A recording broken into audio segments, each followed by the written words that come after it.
Hola, seguimos entonces con la personalidad jurídica internacional. Al final de la Primera Guerra Mundial, los estados crean la primera organización internacional en el sentido moderno del término, que es la Sociedad de Naciones. Y dentro del Pacto de Versalles, que pone fin a la guerra, se crea también la Organización Internacional del Trabajo. Estas son las primeras organizaciones internacionales que existen en el contexto del derecho internacional público.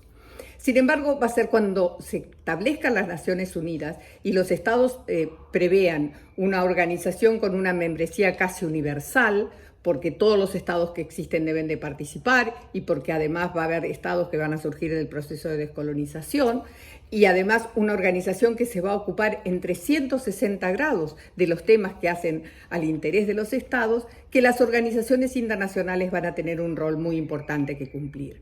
De hecho, es a partir de 1945 que el número de las organizaciones crece de una manera exponencial, también su relevancia y también los campos a los que estas organizaciones se dedican.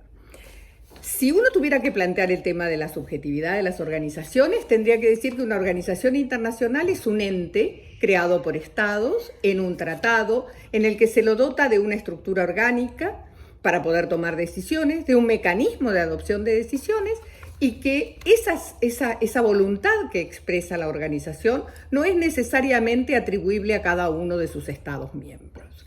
Así las cosas, parecería en principio que la organización es un sujeto de derecho internacional. En los hechos esto se plantea muy rápido. Ni bien Naciones Unidas comienza a andar, se produce la creación del Estado de Israel en 1948 y da lugar lo que se llamó la Guerra de la Independencia. Naciones Unidas mandó allí mediadores y uno de ellos, el conde Folke Bernadotte, resulta muerto.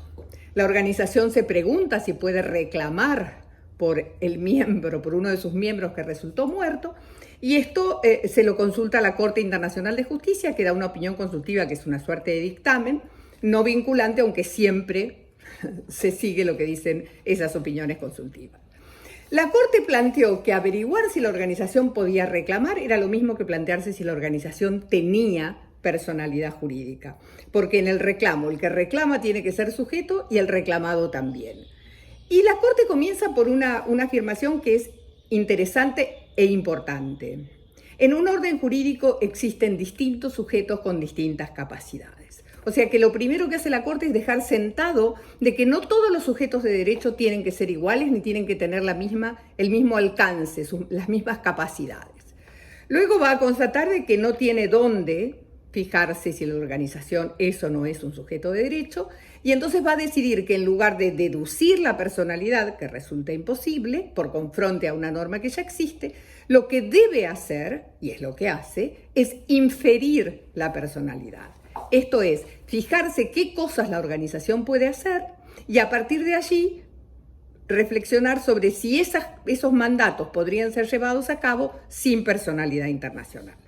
Bueno, la Corte revisa toda la Carta de Naciones Unidas, desde el mandato más importante de mantener la paz y la seguridad internacionales hasta el más pequeño, que son las cuestiones administrativas internas, y concluye diciendo que los estados, cuando le dieron todas esas capacidades a la ONU, sin duda eran conscientes de que estaban creando un ente que tenía que estar dotado de responsabilidad internacional y de personalidad internacional. Esto, dice la Corte, no quiere decir que la organización sea igual a un Estado o que sea un superestado. Es otro tipo de sujeto con otro tipo de capacidad. Y esta capacidad que tiene la organización indudablemente le permitía prevalerse, reclamar sus derechos en el ámbito internacional. Estas organizaciones, que son actores hiperimportantes en el mundo internacional, han sido más que los motores del cambio del derecho internacional en la segunda mitad del siglo XX, un poco la expresión o la respuesta a esos cambios. Las organizaciones gozan de inmunidad de jurisdicción, esto quiere decir que no es susceptible llevarlas a los tribunales internos y por eso han creado tribunales administrativos para que se ocupen de los reclamos de sus empleados, como el Tribunal Administrativo de la OIT, que es el primero de todos y que no solo se ocupa de los empleados de la OIT, sino de muchas otras organizaciones internacionales. Otras crearon sus propios tribunales, como el Banco Mundial, que hace 40 años creó el suyo. Las organizaciones internacionales tienen capacidad para celebrar tratados, las organizaciones internacionales son una suerte de principio ordenador de las relaciones internacionales. Ahora, en esta pandemia, pensemos en el rol que cumple la Organización Mundial de la Salud y cómo todos los gobiernos miran qué es lo que la Organización Internacional de la Salud indica para ver si sus políticas respecto del COVID-19 son acertadas. Las organizaciones son también un régimen, porque muchas de ellas están dotadas de órganos que permiten comprobar hasta dónde los Estados miembros cumplen con las obligaciones a su cargo, o esos órganos también son útiles para la solución de controversias entre Estados.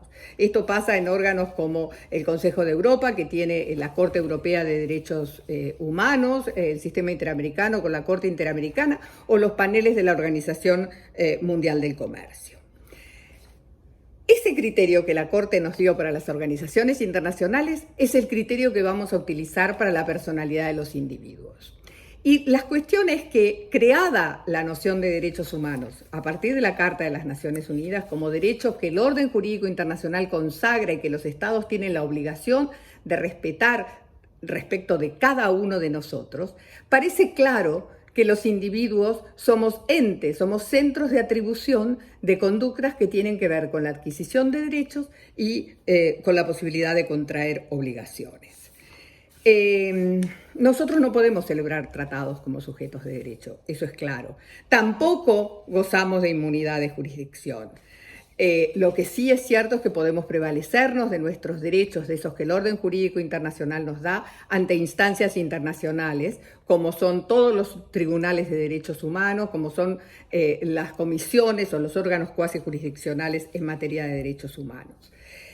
También somos criminalmente responsables en el ámbito internacional, porque los tribunales penales internacionales, como el de la antigua Yugoslavia, el de Ruanda, la Corte Penal Internacional, procesan individuos por la comisión de los más graves crímenes de trascendencia internacional, como la tortura, la desaparición forzada, la ejecución sumaria, los crímenes de guerra, los crímenes de lesa humanidad. Lo cierto es que individuos, organizaciones y estados somos la tríada clásica de los sujetos de derecho internacional. Más allá de esto, hay entes con personalidades transitorias, como el bando que en una guerra civil tiene control efectivo sobre el territorio y que va a ser persona de derecho mientras tenga ese control efectivo, luego de lo cual la situación se resuelve y o ese bando se transforma en gobierno o normalmente va a ser procesado por quien resulte gobierno. Otros actores, como las organizaciones no gubernamentales internacionales, estilo Amnistía, Human Rights Watch, o las empresas multinacionales, son actores muy influyentes dentro de la esfera internacional y muchos de ellos tienen, sin perjuicio de que todavía no son considerados sujetos de derecho internacional, una serie de obligaciones derivadas del orden jurídico. Bueno, espero que esto les haya resultado útil. Hasta luego.